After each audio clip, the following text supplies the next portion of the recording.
Hello everyone, good day. I am Elijah F. Galang, and today we are going to talk about the review and validation of test items. But first, let us discuss what is validity and what is test item. Now, let's move on to our next slide. So, what is validity? Validity can be defined as how a test measures what it is supposed to measure, or the degree to which the assessment instrument measure what it intends to measure. It refers to the accuracy, appropriateness, and usefulness of the instrument or tool for a given purpose. It is the most important criterion of a good assessment instrument. So, aside from measuring what it is supposed to measure, it says here that validity is a direct and focus on ensuring that test items measure the specific knowledge or skills they are designed for, and that score inferences are justified. Now let's briefly define what are test items. So a test item is a question, problem, or activity that will be used for a candidate or learner to elicit an answer during a test.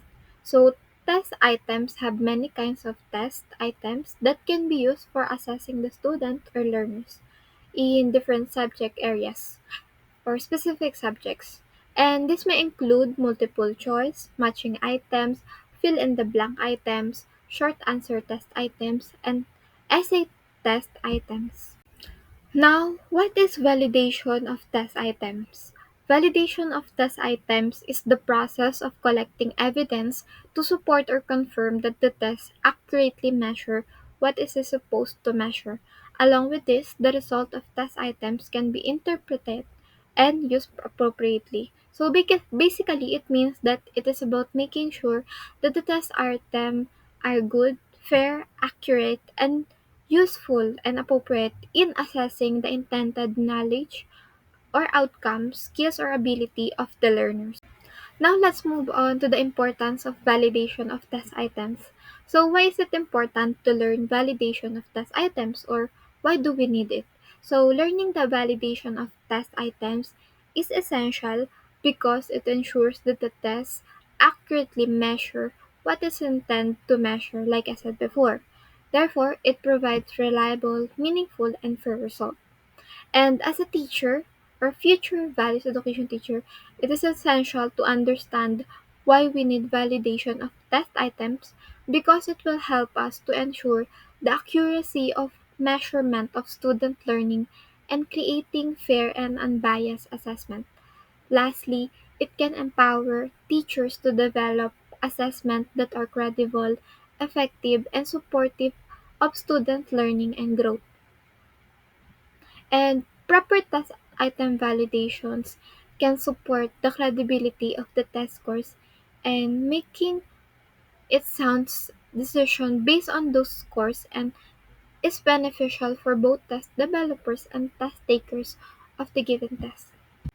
So there are ways in establishing validity, and there are four types of it, and these include: first is the phase validity, second is content validity, third is the criterion-related validity, and lastly is the construct validity.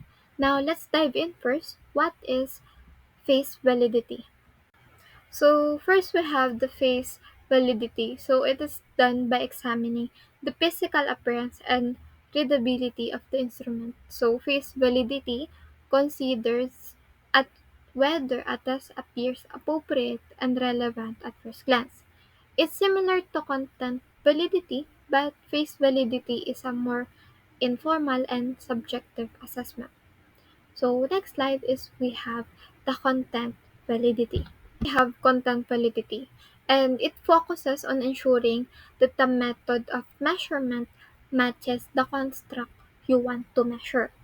It is done through careful examination of the objectives of assessment so that it reflects the curricular objectives.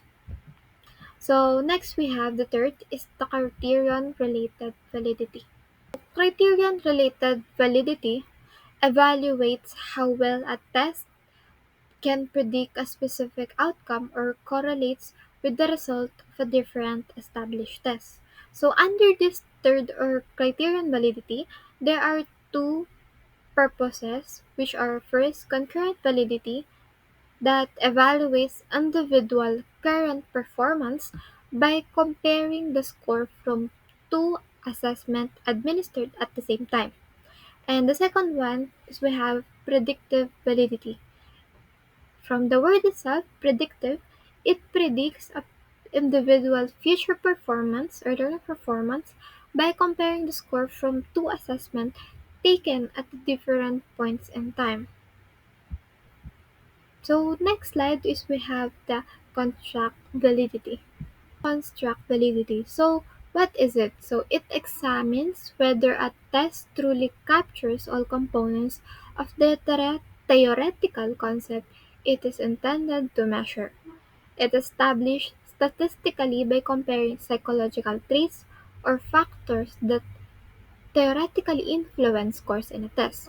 So, under this fourth validity or criterion validity 2, there are also two purposes, which are convergent validity that establish if the tool defines another similar trait other than what it is intended to measure. For instance, a critical thinking test might show a connection with a creative thinking test. So last is we have the divergent validity. So it establishes if a tool can describe only the intended trait and not other traits. For example, a critical thinking test should not significantly relate to a reading comprehension test. That's all. Thank you for listening about review and validation of test items.